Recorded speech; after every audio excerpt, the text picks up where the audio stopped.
Good evening, ladies and gentlemen. I'm delighted today to talk to Lisa Cummings, who's the Minister of Tourism from the beautiful island of Barbados in the Caribbean. Thank you for having me. Good evening, Lisa. Thank you for having me. Good afternoon. Thank you for having me. No problem. No problem at all.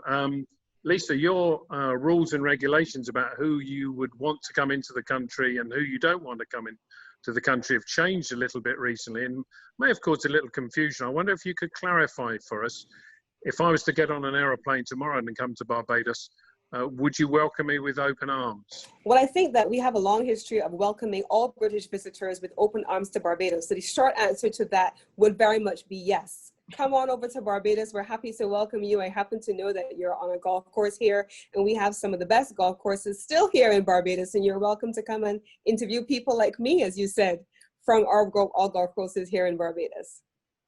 But seriously now, but in terms of the persons who are coming into Barbados, I don't think I would want to frame it at all as us wanting or not wanting persons to come to Barbados. I think that we all understand that globally, international travel has been challenged by the COVID-19 pandemic and that there have been a number of restrictions put in place to be able to ensure that all people can travel safely. And I think that's what Barbados has been trying to do, to ensure that we're able to welcome all guests to Barbados, and we're able to do so in a way that keeps you safe, keeps our communities safe, and allows you to have the confidence that when you're on board a plane and you're traveling with other people, that you're traveling with others who have been pre-tested for COVID-19 and are also COVID-19 negative, that when you get to the island, that you're in a community that is actively engaging in contact tracing and ensuring that we're managing with social distancing protocols, sanitizing of our hands frequently and so on.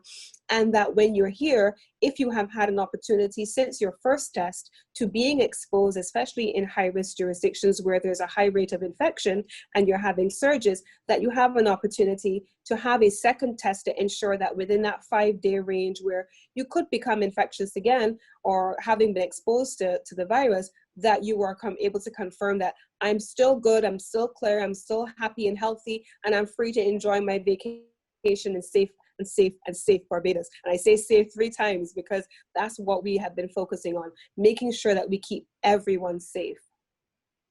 Well, that's very interesting. I mean, it's not quite so draconian as I think the initial thoughts were about the quarantine in terms of UK visitors to Barbados.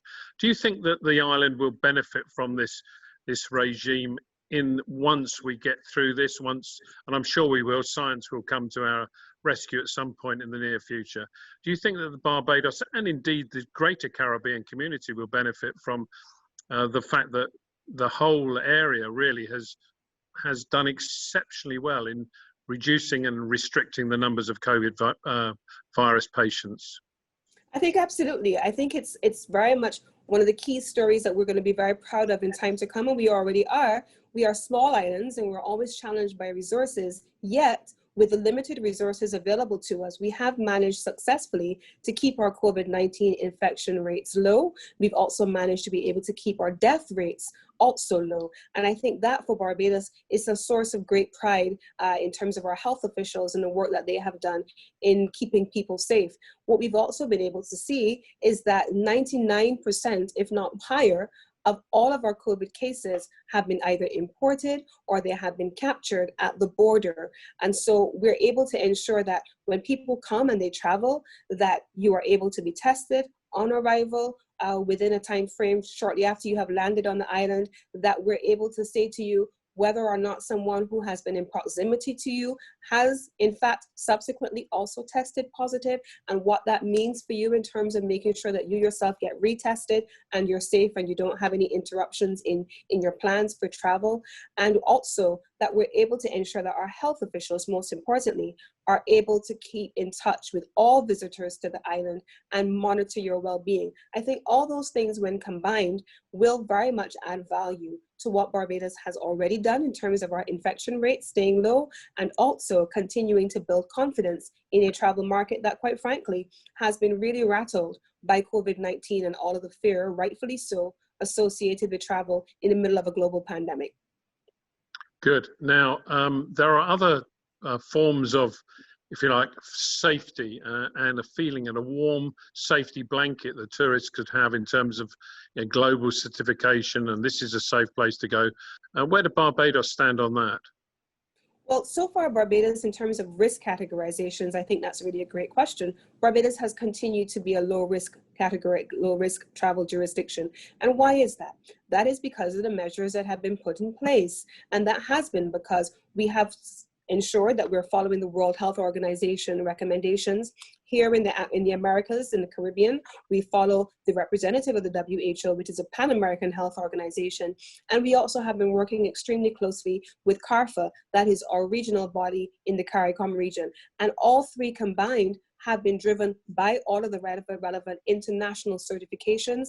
They have also been working with partners like in the European Union and in the United Kingdom to ensure that we are all able to work using the same methodology and ensuring that we keep people safe. And for Barbados, that has been a phenomenal task, but it has also been a phenomenal success because we've been able to do it so well and maintain our low risk categorization in the absence of, up until this point, no community spread and no local transmission of COVID-19 in our country.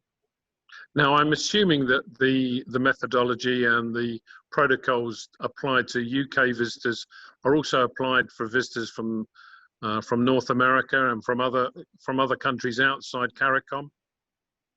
Absolutely. So the WHO has a basic methodology that is used to define where the saturation rates are in terms of infections, and then how that treats to either high risk, medium, or low risk categorizations. And so, yes, the UK is in the same category as several other countries, but I think we also have confidence that there is quite a bit of work being done in all countries to try to contain those surges, to be able to ensure that there's available testing for persons who need to be tested, and that there is the partnership among the various agencies to ensure that where there are surges, especially in provincial spaces, that they're able to be reduced aggressively. So outside of the CARICOM region, the UK, Canada, and others are in the medium and the high risk category presently. And these are all of the measures that are put in place to ensure that we are not closing our borders, that we are still welcoming travelers back into Barbados, as well as our diaspora, welcoming them home, but we're also doing so safely.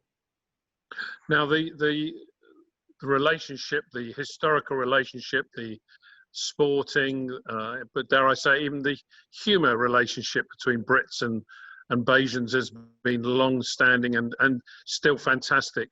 Do you think that might be weakening with the fact that the Queen is not going to be your head of state? I don't think so at all. I think that we have a relationship that has very little to do with our governance structure. I think it's familial, I think it's historical, all outside of governance, but I think it's also deeply personal. I think that many Barbadians all know and see the relationship that we have had with guests, for example, who have been to Barbados 50, 60 times. I'm not sure that they're coming because of any existing governance relationship that we have. They're coming because they're enjoying the experience that they've had here in Barbados, and they love sipping a rum punch and going out on the jet skis on the water. They're enjoying the golf courses. I think that is what has been bringing British visitors to Barbados. And of course, let's not underestimate Barbadian hospitality. We love to welcome guests to our island and to share our island with our guests. Good. Well, congratulations, Lisa, on the job well done so far. I know you haven't been in the job that long, but you've chosen to take the job on at a very, very interesting time. Absolutely. For the world and for Barbados. I wish you and your colleagues the very best of luck, and thank you very much for your time this afternoon. Thank you so very much for having us. Looking forward to speaking to you again soon. Indeed. Thanks.